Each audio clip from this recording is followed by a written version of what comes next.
Welcome, everybody, and happy International Women's Day. My name is Donna Bales, and I'm the founder of the Canadian Regulatory Technology Association, and I will be your host for today's discussion.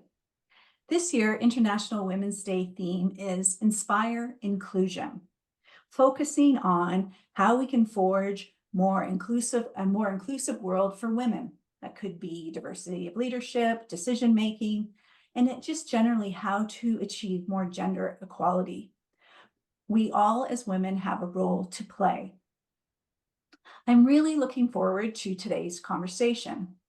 We are back for the fourth year on International Women's Day, bringing inspiring women leaders together to celebrate their achievement, share experiences, raise awareness. This is always a very popular session the day of, but also it's one of our most replayed sessions throughout the year. This year, we have leading experts in the area of data management. Data management is fundamental for the meeting regulatory obligations, whether that's risk management, reporting, surveillance, and fraud detection, to name a few. It also underpins our core themes for 2024. Here I'm showing our themes for 2024, which was determined in collaboration with our members. So operational resiliency, transparency and disclosure, and responsible oversight of AI. Let me begin today's session by introducing our panelists. We're going to open up by each of our women leaders to introduce themselves briefly and tell us a little bit about your backgrounds, but also a little bit about your personal journey, any highs and lows that you have had along the way and sliding door moments. Dina, let's start with you. Thank you, Donna. I'm Dina Gobriel, founder and CEO of Halo AI. It was about 3 years ago that I finally fulfilled my dream of starting up my own company. Before that, I spent a good 20 years or so working in corporate. I worked at Scotiabank in Toronto, Canada for a very long time, and then moved from there to Coupa Software here in San Francisco, where I am today and where my company is headquartered. Now, during that time, I had a wonderful career, and I will never, regret any moment of that. I got to do a lot of really interesting things, including building the online securities trading platform for Scotiabank, now delivering thousands of major product releases throughout that, and it's servicing about 1 million users every day. I got to work on 11 successful multi-million-dollar acquisition integrations. And I got to do a lot of work in strategic sourcing later in my career where I got to save about $120 million for the companies that I worked for. At Scotiabank, I also had an opportunity to build the bank's third-party risk management program right from scratch and resolve a number of regulatory issues. Now, all of that was fantastic, and it made me who I am today. But the reality is that there was always something missing for me, as I always wanted to build a new company for myself.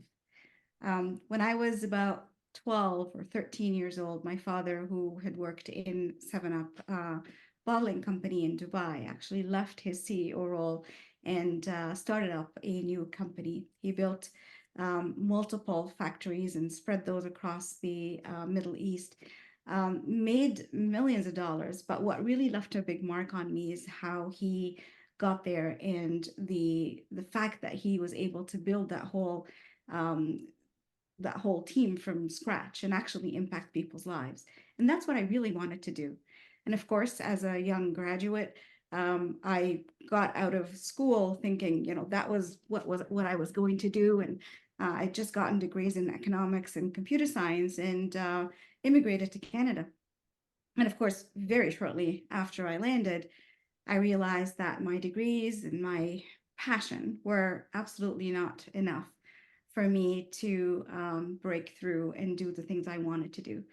I realized very quickly that as an immigrant, female, coming into a very new country and culture. I needed to work really, really hard in order to make an impact and to stand out. And that's what I did. I started at the bank as a business analyst, and within about 6 years, I was leading the entire team that was responsible for product, and grew that team over time. Now, when you talk about difficult moments, Donna, it's through these moments throughout my career that I felt that sometimes I almost wanted to give up. But my dream to keep going is what the kind of that light at the end of the tunnel is what kept me going. And I worked in an environment where I was in financial services, obviously very male dominated environment, as well as in technology. So I was working right at the intersection of those two. And 90% of the time, the meetings I attended had just one female, and that was largely me. But I persevered because I knew that I had a goal that I wanted to go towards. And that's what kept me going. The other part is the fact that I learned so much, and I had so many mentors that helped me through the way, which was amazing. So that's kind of how I got here, and I'd love to share more as we continue this conversation. Yeah, I was just gonna say, hold the thought about mentors. We're gonna get to that. Let's go to our other panelists. April, it would be great to hear from you. April is here from the Alberta Securities Commission. Can you introduce yourself and share a little bit about your personal journey? Sure, thank you so much. Hello, everyone. I'm April Penn. I've worked with the Alberta Securities Commission for the last couple of years, but I haven't been in securities regulation for over 28 years, both at the British Columbia Securities Commission and with the ITSO in the CSA ITSO in Ontario. I have over the years worked through the corporate finance division, overseeing securities market in the exempt distribution, insider reporting, and financial reporting sections of securities regulation, and moved into technology when I was the manager of those divisions, and found that innovation and technology was critical in the oversight of the marketplace, which was so vast, and we had such small teams and just lots and lots of information coming in. And sort of that's where my passion around technology was born. And so I, for the most of my career, was in the oversight field, but in the last 10 years started moving into technology, and, just that innovation space. And so for me, that sliding door moment was when I realized that you really can't do anything without technology, and being informed about technology is so critical, and that there was really no one who looked like me in that technology space. And I found myself sort of climbing mountains, trying to overcome hurdles around, my colleagues having more information or understanding more. And I went back to school and actually ended up getting my CPA, CJ, and a degree in commerce in my 40s. And I did that after, of course, raising a family of 3 girls. And so for me, there was many milestones throughout my career where I had lots of encouragement from my colleagues, as well as my senior male colleagues, actually, promoting me to advance and do something in my space. I'm an Indigenous person, so I find that there are very few people like me in this space. And so it is really one of my big passions, is to open the door for minorities and women in technology and the financial space. So I'm so glad that you invited me here today to share my thoughts on that. So thank you. You're welcome. We look forward to hearing more from you on that throughout the session. Let's just speak to Simla, who's from Calibra, another one of our member firms. Simla, can you just introduce yourself and tell us a little bit about your personal journey? Yeah, thank you. And very inspiring to hear about you both, Gina and April. So I'm Simla Sivanandan. I'm working at Colibra right now as the Senior Manager of Data Intelligence. So Colibra, if you are unfamiliar with the tool, is the data intelligence platform, and my role at Colibra is about data intelligence, which is connecting the right data with the right context, so that the right people can use it for the right purpose. So it's all about doing the right thing, right? I started as a programmer analyst. When I, started working, that was my role, and I had this challenge of, I get told to do certain things, and there was always this curiosity about why are we doing this particular code module that we are building. What are we trying to do with that module? What problem are we trying to solve? So I had lots of questions, and that kind of opened doors for more interactions with the business, and that's how I kind of pivoted towards a more technical analyst or a business analyst type of role, where I was acting as a bridge between, the business, solid business personnel who didn't really have a lot of technology expertise, and the actual developers who were building these things for them. That was going really well, and then life happens, so I moved to New York. And what happened was I found myself in a regulatory environment. I joined AIG. We were going through regulatory reporting at that point, and I was there trying to file these, huge FRY 6 and FRY 10s, the regulatory reports for AIG, and everything is obviously data, and the data quality pain point came to light right away. And during my tenure there, AIG was setting up a data office, and I was like, I need to get involved in solving this problem rather than being at the end of fixing this thing. Right? So that's how I kind of slided towards data quality. From data quality, I discovered more about data governance. And from then on, I have been a data governance practitioner. I've done work with a lot of financial services industries like Aviva, Scotiabank, Questrade, and Colibra has been a platform that facilitated my practice of data governance pretty easily, and that's how I was very happy to come join here. And look forward to discussing more of that journey in the session.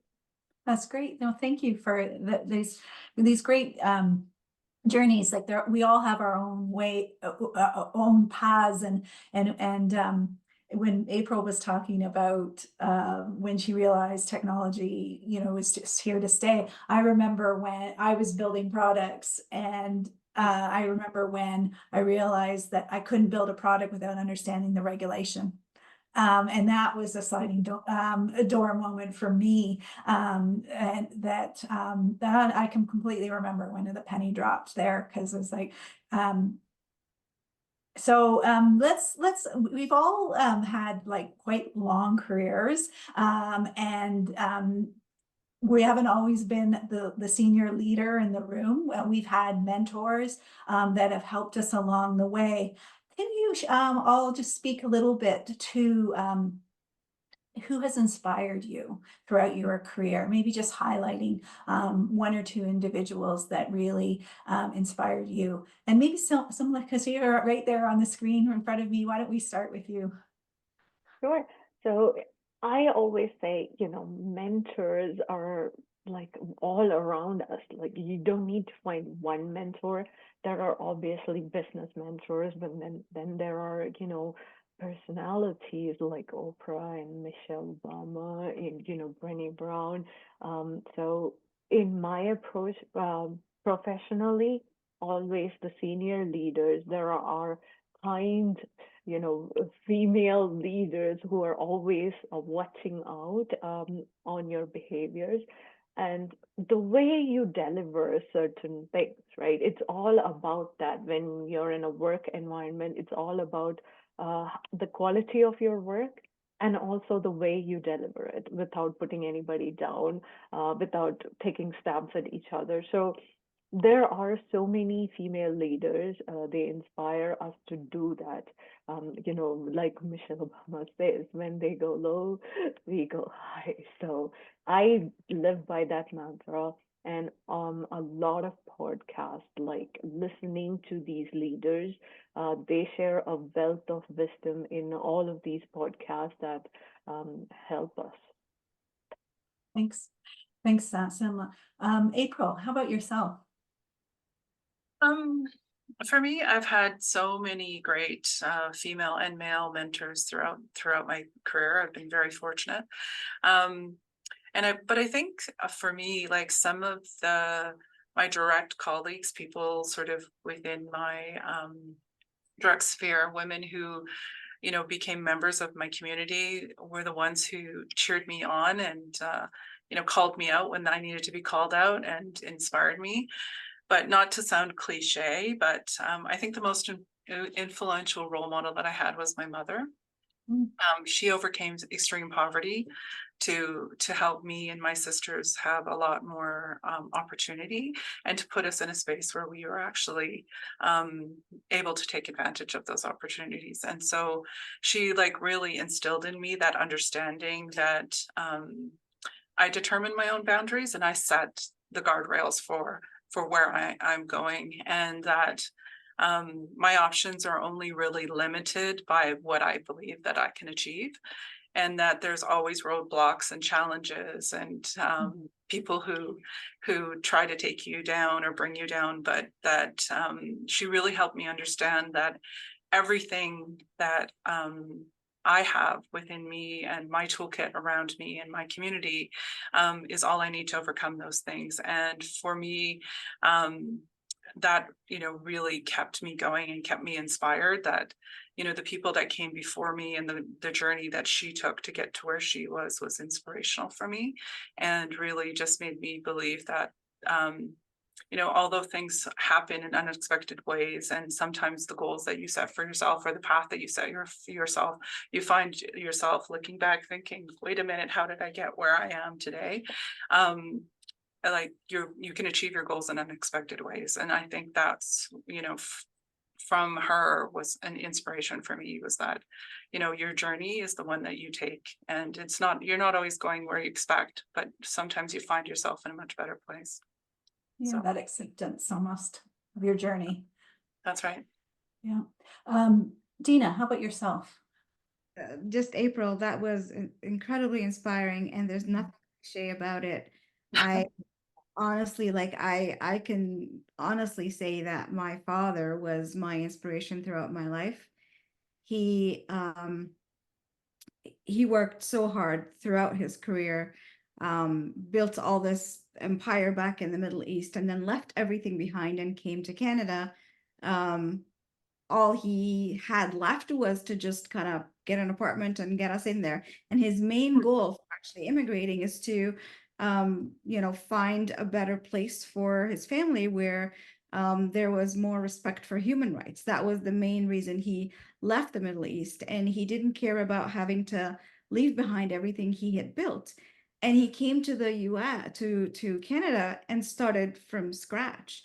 I watched him go from this kind of very much the leader that I've always known, to literally delivering pizza when he first got to Canada, because you need to have Canadian experience before you can actually work in Canada. So he decided to find a way to make that happen.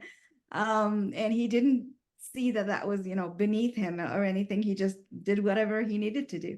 And then shortly after that, he got jobs, and then he actually eventually created a new company that he passed along to my brother over time. And that, watching him do all of those things, watching him persevere and start over and over and have this optimism, endless optimism, was just incredibly inspiring to me. And that was like a huge lesson that I learned, that my children learned, and continue to learn from. He worked till he was 73, 74, and then he got really sick, so he couldn't continue. But even to this day, I tell him he's my inspiration. He's my hero. That's wonderful. They're really, really inspiring individuals that shape us Yeah. for who we are. It's wonderful. So if we go back to our theme of inspire inclusion, which is actually this is it's the heart this year, is the symbol for International Women's Day. Do you have any advice to individuals or organizations more broadly in terms of how to inspire a more inclusive environment? Maybe we'll start with April. Sure. Um, Well, I think for organizations just around it, diversity is the importance of understanding what inclusion means, and that it's really important to make room. And it isn't about replacing people who are currently at the table, because and I'm sure my co-panelists would agree, like, I'm not looking to replace someone. I'm looking to find my own space, and I'm hardworking, and I'm industrious and innovative, and I don't need to take over someone's space. I want space for myself. And so I think it's really important that organizations like educate, raise awareness, and about what inclusion means, and that it isn't about replacing people who are already at the table. It's actually about growth and expansion, and making space for people with diverse opinions, and for people with different experiences and different cultural backgrounds, in order to expand and grow their business. And the importance of that, and the ideals around the fact that our communities are much bigger and much broader than just maybe the neighborhoods that we live in, but are becoming global. And it's so important for us to be aware of that need to add seats to the table for women, visible minorities, and people with cultural differences, and that in order to expand business, you can't do anything else. Yeah. So And to make that the would right be my decisions. advice. Yeah. Yeah, right, and to just raise awareness around, unconscious bias, and that the answer isn't about, because you look like me, then you're the better candidate. So it's Mhm. important to educate, raise awareness, and think broadly, think Yeah. differently about how you create space. That's great. That's really good advice. How about Dina? Do you have any views on inspiring inclusion? Oh, absolutely. I think I agree with everything that April said, but I would even take it a step further to say this isn't about, people trying to make space for others. This is about people needing those others in the table or at the table, because without them, we cannot actually grow and be productive the way we can and should. Diverse ideas, diverse backgrounds bring richness to any given environment that we could never bring otherwise. And I do realize that is, we've been talking about this for many, many years, and some people believe it, some people don't. But the reality is that if you don't have a diverse group, you're actually hurting yourself. You're Mhm. limiting your team's ability to solve problems in an effective and efficient way. Simla, I'm going to cut you off a little bit here on this topic because we have the second half of the presentation. But perhaps at the end, if you want to say something on your final remarks on this topic. But this has always such a great session, because we could talk for the entire hour about personal journey and lessons learned, and all the insights that we've developed over the years. But I do want to touch a little bit on the theme of data, because we brought together 3 leaders in data management today, and kind of back to CRTA, what we're doing. Technology and data is so core to solving regulatory challenges. So I want to unpack a little bit about that and talk to you each data does have a central role in meeting, we talked, Dina's working in third-party risk, and April's solving supervisory challenges, and Simla's doing data on a day-to-day basis in terms of governance. So we're all touching it. Simla, we'll start with you. Can you comment on the role data plays in your respective work, and how you're leveraging data to improve compliance challenges? Sure. So, like I said, I work in the data intelligence company, and we always talk about making sure data has the right context and it is provided easily to the right people for the right purpose. So that's a 3-tier thing: finding, understanding, trusting the data, and then making it easy for people to collaborate on that. So my role is making sure we have the platform to make these things work very smooth for a company. So everyone is trying to look for the right data to do something so they can generate more value for the company, right?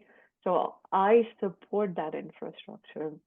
I always make sure, we are capturing the why do you need access to data, and what are you going to do with it? Is it compliant with whatever that data is supposed to be used for? So think of acceptable use policies, think of regulations, think of classifications, how sensitive is it, is there PII, how many people have access to it, think of traceability on all of that. So that then the compliance team can come and do the DSAs and all that very easily. Any regulatory filings, we are making sure data is going through data quality checks. It is right in front, it's very easy for people to see that the data quality is at 95% versus 70%. How is the data quality trending? So my role is making it pretty obvious on what is this data, how good is this data, what is the way to use this data, and also make sure we have a history of where is this flowing from and to. So that's how I work with data, making sure this is all available, so everyone who is working with it has an easy time. Yeah, it's so important too, because with regulatory compliance and risk management becoming more real time, the reliance on good quality data is higher than ever. And so it's foundational. So let's, April, you're using data as well, but maybe from a slightly different angle. Tell us what's your thoughts. For sure. So, in the regulatory space where we have oversight over the securities market, cost-effective regulation and reduction of regulatory burden is, of course, key and quite critical for us, and something that we focus on. And data is so critical to that, to tackle some of those challenges. So we leverage our data assets and tools to assist in our oversight and enforcement activities. And this allows us to have a focus on other sort of critical high-value tasks, so that we are really pinpointing our resources and assisting our community. But data also plays a big role in the investment community, and so in investment decision making for the public. So good quality, high value data that's right-sized, consumable, sort of all the things that I was talking about having that oversight, that governance of data is so critical for us as consumers. And so in regulation, in order for us to be more effective, it's quite critical that our data assets and our tools around managing data and governance are all seamless together. And so data and regulation are just critical. We consume massive amounts of data from multiple sources, and so we are constantly looking for ways to consume that data in a manner that makes us more effective and helps us protect the public in a better way. I can only imagine how much data you manage when you think about it, because I see it sometimes in on what data is sent to you. Like I work with clients on what data is sent Right. to a regulator, and then like to think that you get that, hundreds of times over, like you just must have, We have massive. masses of amounts of data. And Yeah. so, we also have to think about retention and Mhm. privacy and ensuring that Mhm. the information the public is getting is accurate. And Mhm. we also have to be aware of misuse of data and that, we do have bad actors that will use data to their advantage to take advantage of the innocent and the public in a public regime as well. So we're also looking for, how our constituents misuse data to take advantage. So we are looking at all aspects of data. So Yeah, for sure. quite critical in the regulatory environment for sure. 100%. Dina. Yeah, I mean, everything that my colleague said here, Simla and April, with respect to data quality and accuracy, governance, all of that is obviously, bread and butter and table stakes for us, because we bring our customers not just the data, but also the insights coming out of that data, which if the data itself is incorrect, then the insights aren't correct either. So we take incredible care with all of those things. But on top of it, we also like to think of data sort of across 3 dimensions.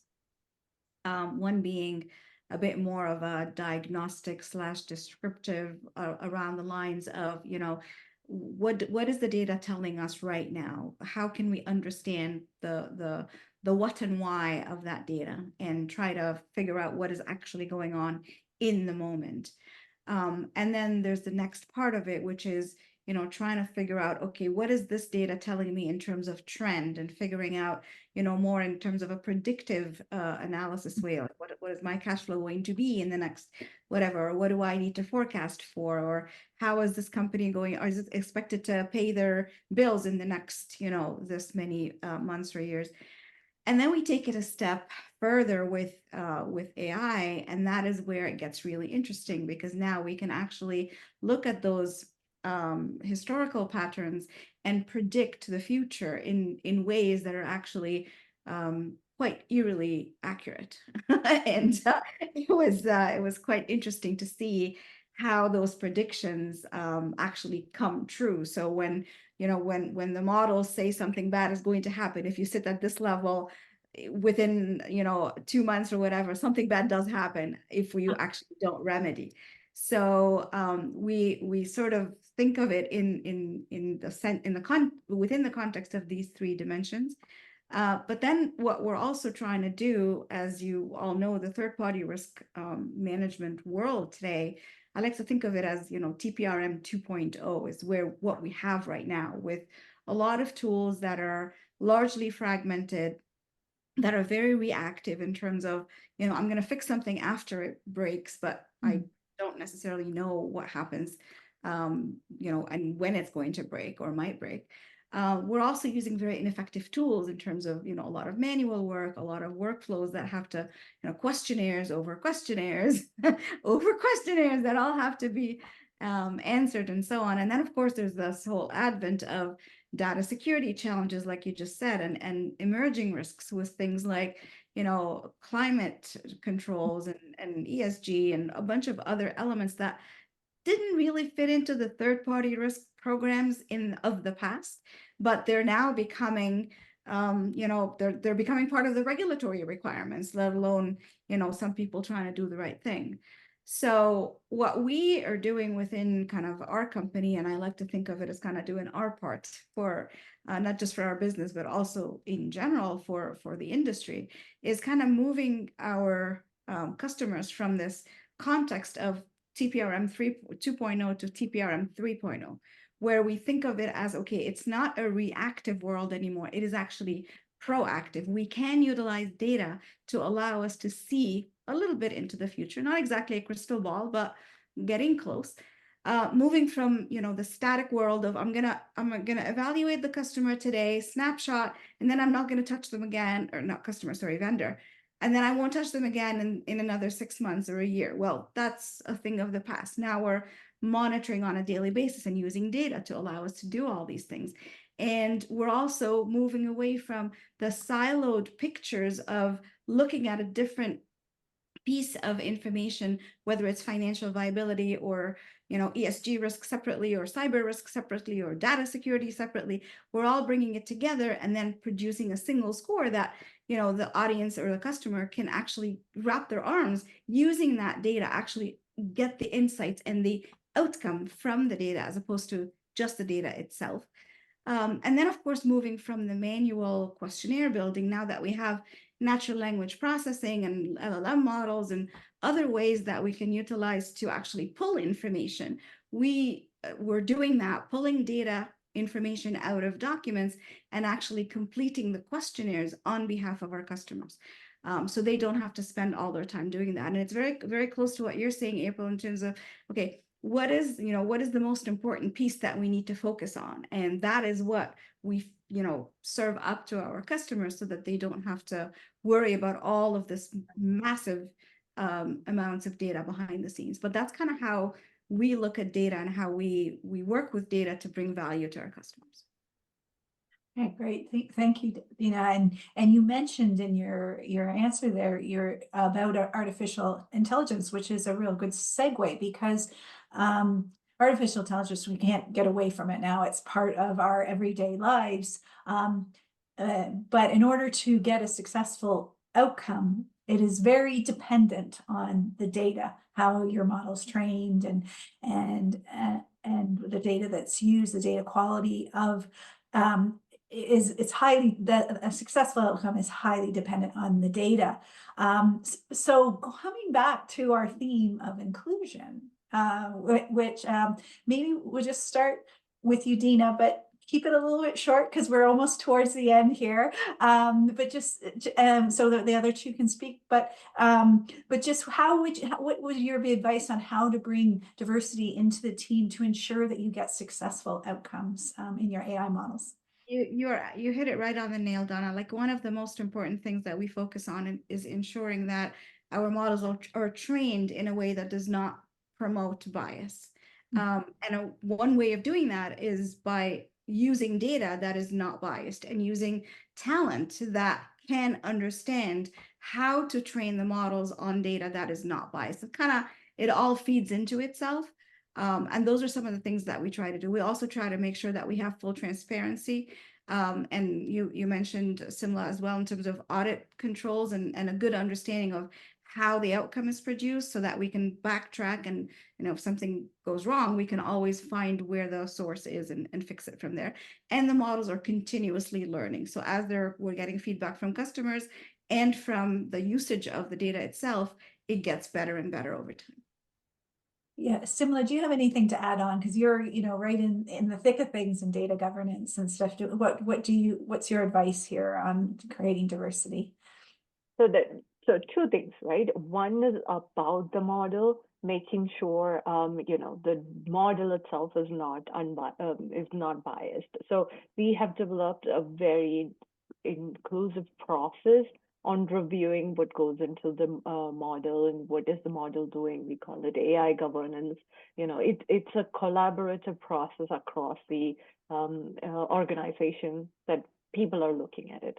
Now, thinking of bringing diverse talent into the organization, that's a totally different topic, but, three things I would say. One is making sure flexible work policies are in place. So flexibility can mean or make the difference on getting that, diverse talent into your team. That's the first and foremost thing.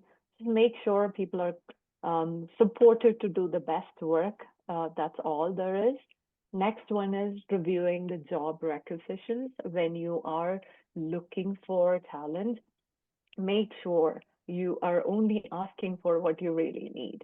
Do they really need that PhD with like 20 years of experience to do the work that you want them to do? Chances are not. There are some, but chances are not. Everyone requires that, right? That's the second thing. And the third thing is training your entire workforce on unconscious bias. April mentioned this earlier. Mhm. unconscious bias definitely creeps into interviews. So if you can't train your entire organization, at least make sure your interview panel is trained on that. So that doesn't affect your, diversity goals. That's a great point there. And I'm seeing by April's nodding her head. Do you have anything you want to add on to this, these two? Well, I think for us as regulators, we take a little bit of a different perspective around AI, and that is one of caution, of course. And Mhm. so for us, AI is a rapidly evolving space. It hasn't really settled yet. There's so much movement in it, and so we approach AI modeling, machine learning, with some caution, and we're looking for ways to ensure internally that we are aware of its limitations as well as its opportunities. And so, from our perspective, diversity within an AI model is important, and something that we focus on. And so, what we're looking for is companies with awareness, good policy, good governance. Yeah. And so we have like internal assessments that we have to do over any product that uses sort of any artificial intelligence or machine learning. And so from a regulatory standpoint, we approach this with caution, but we are excited about the opportunities. But we do a lot of upfront work to make sure that the models that we're bringing in have a good foundation and have good governance. And so I think from our perspective, it really is about that oversight and Mhm. what the company is doing around policy and procedures. And so we Yeah. spend a lot of time looking at that. Yeah, super important. We are at the close. These sessions always go so fast. And I want to move just to some final comments. So we're all we're all women in the data field, and I found an interesting stat by Birchworks study from 2002 that there was an increase of women in data science from an increase of 15% from 2018. So there's now 24% of women are in data science, which still seems a bit low, of course, but that was a pretty big jump in 5 years. Just if you could close off just with a short final comment and what advice you would give to women considering a role in data or technology more broadly. We'll start with you, Dina. Honestly, just keep at it. Don't be afraid. Don't be shy to be the only woman in the room. Just go for it, because no one is going to invite you. You need to actually push through and make it happen. And clearly, some people are already getting there, and we'll find more women in these rooms as as life progresses. But only if young women keep the faith and just go for it and not look back one iota. And they need the support of that flexible talent workforce that Simla was talking about. So Simla, over to you just for your last final comment.